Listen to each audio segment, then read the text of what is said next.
Hello दोस्तों, knowledge sprout channel में आपका स्वागत है।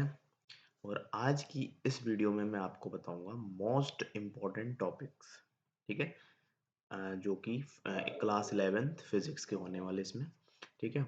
तो इसमें जो टॉपिक्स रहेंगे वो चैप्टर वाइज मैं आपको बताऊंगा कि किस चैप्टर से कौन से टॉपिक इम्पोर्टेंट है और कौन कौन से टॉपिक आपको नहीं पढ़ने हैं, या फिर कौन कौन सा चैप्टर जो पढ़ना ही नहीं है, मतलब उसको आप छोड़ सकते हैं। ठीक है, उनका इतना ज़्यादा वेटेज नहीं होता, बट जो चैप्टर इम्पोर्टेंट है उनके अंदर भी कौन कौन से टॉपिक है जो आपको पढ़ने ही पढ़ने चाहिए। ठीक है। तो इस चैप्टर में हम देखेंगे कि कौन कौन से टॉपिक आपके इम्पोर्टेंट है, जो कि आपकी स्क्रीन पे फर्स्ट चैप्टर जो मैंने यहाँ पे मेंशन किया है, motion in a plane. Book के अकॉर्डिंग ये चैप्टर नंबर 3 है। ठीक है। अगला है आपका laws of motion, work energy and power, system of particles and rotational motion, gravitation, mechanical properties of solid, mechanical properties of fluids, thermal properties of matter, thermodynamics, kinetic theory, oscillation, last chapter आपका waves. अब इसमें क्या क्या चीज़ें आपको पढ़नी हो मैंने सब इसमें मेंशन किया है। ठीक है। तो जैसे मैंने यहाँ पे चैप्टर नंबर 3 जो लिखा है मोशन इन अ प्लेन, इसमें आपको क्या क्या चीज़ें पढ़नी है। Motion in a plane with constant acceleration, projectile motion, uniform circular motion. ठीक है। नेक्स्ट है laws of motion. Laws of motion में आपको क्या क्या पढ़ना है। The law of inertia, Newton's first law of motion, Newton second law of motion, Newton's third law of motion, conservation of momentum, solving problem in mechanics. ठीक है। Chapter number 5 में आपको क्या क्या पढ़ना है। The work energy theorem, kinetic energy, work done by a variable force, the work energy theorem for a variable force, the conservation of mechanical energy, the potential energy of a spring, power और collisions. ठीक है। Chapter number 6 में आपको क्या क्या पढ़ना है। Vector product of two vectors, angular velocity and it's relation with linear velocity, torque and angular momentum, equilibrium of a rigid body, momentum of inertia, moment of inertia, kinematic of rotational motion about a fixed axis. ठीक है। तो ये सारे topic आपको इस chapter में पढ़ने हैं। Next chapter number 7 gravitation, Kepler's law बहुत ज़्यादा इंपॉर्टेंट है, यूनिवर्सल लॉ ऑफ ग्रेविटेशन ये भी इंपॉर्टेंट है बहुत ज़्यादा, the gravitation constant, acceleration due to gravity of the earth.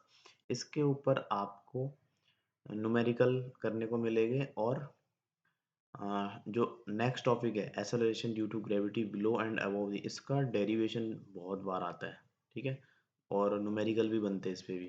Gravitation, potential energy, escape speed. ठीक।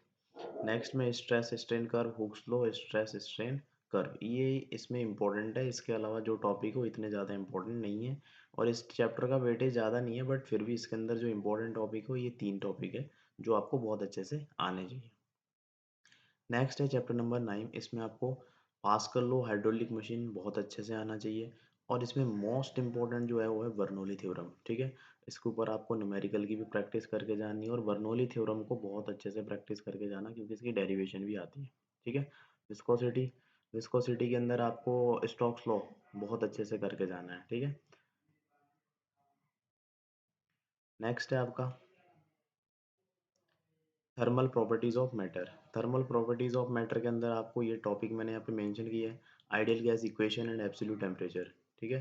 थर्मल एक्सपेंशन, इसके ये थर्मल एक्सपेंशन इसके अंदर बहुत ज़्यादा इंपॉर्टेंट टॉपिक है। Specific heat capacity, calorimetry, change of state, heat transfer. और लास्ट टॉपिक जो है न्यूटन्स लॉ ऑफ कूलिंग, ये 2-3 मार्क्स का आता है। ठीक है। तो ये आपने करके जाना अच्छे से। थर्मोडायनेमिक्स में zeroth law of thermodynamics, heat, internal energy and work, first law of thermodynamics, specific heat capacity, second law और कार्नोट इंजन, ये ऐसे टॉपिक है जो आपको करने ही करने हैं। काइनेटिक थ्योरी में, काइनेटिक थ्योरी में मैंने यहाँ पे टॉपिक मेंशन किया है, behaviour of gases, kinetic theory of an ideal gases, law of equipartition of energy, specific heat capacity. ये टॉपिक आपको अच्छे से करके जाने हैं, इनको छोड़ना नहीं है, क्योंकि और भी बहुत सारे टॉपिक हैं इन चैप्टर के अंदर, बट वो चैप्टर मैंने ऑलरेडी उसको अच्छे से एनालाइज किया है। तो चैप्टर के अंदर जो टॉपिक बहुत ज़्यादा इंपॉर्टेंट है, उन टॉपिक को भी अगर आप छोड़ दोगे तो फिर आपके साथ खेला होना है, ठीक है।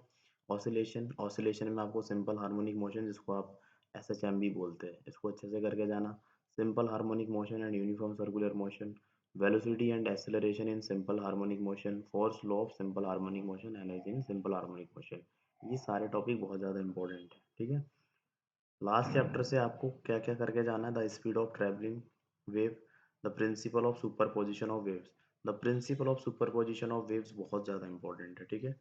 रिफ्लेक्शन ऑफ वेव्स और विड्स, ये आपको करके जाना है। और अगर आपको वीडियो पसंद आई हो तो चैनल को लाइक और सब्सक्राइब करना ना भूलें और लोगों तक शेयर करें